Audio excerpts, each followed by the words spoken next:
his version of events. He started from detailing where he was on the 28th of October. That's, of course, at the day before Katie's body was found, saying he was in a party in Sandton. And in the morning of the 29th, he took a taxi. He was in a party in Alexandra, rather. And then on the 29th in the morning, he then took a taxi from Alexandra to travel to Sandton so he could go to his residence. On the day, he was expected to submit an assignment for school. He says while he was on the taxi, he fell asleep in the taxi, woken up at some point by the driver who said to him he has passed his stop. He got off wherever he was, and then he said all he knew that he had to walk towards a certain center that he knew was close to his residence.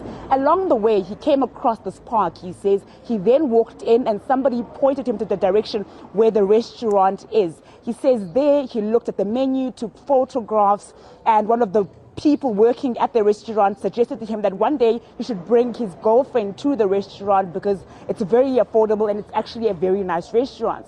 He said, okay, he took photographs there, and then he proceeded to walk out on his journey home. But he didn't take the same route that he took when he walked in. He says he walked around and saw some of the tennis courts, netball courts on the sporting grounds. And then he says he stopped to relieve himself. And he says while looking down, he noticed there was something covered in a sack, rather. He says he then walked down there and opened up the sack and saw that it was a body of a woman. He shook the body, he says, and then realizing that he had now contaminated a crime scene, he says he panicked, and thereafter he collected all the clothes that were around the scene. He says the reason he took the clothes was because he knows how seriously GBV is taking this country. He knows the pandemic that we are facing when it comes to the killing of women and children. So he says he felt as though he had now made himself a part of this crime.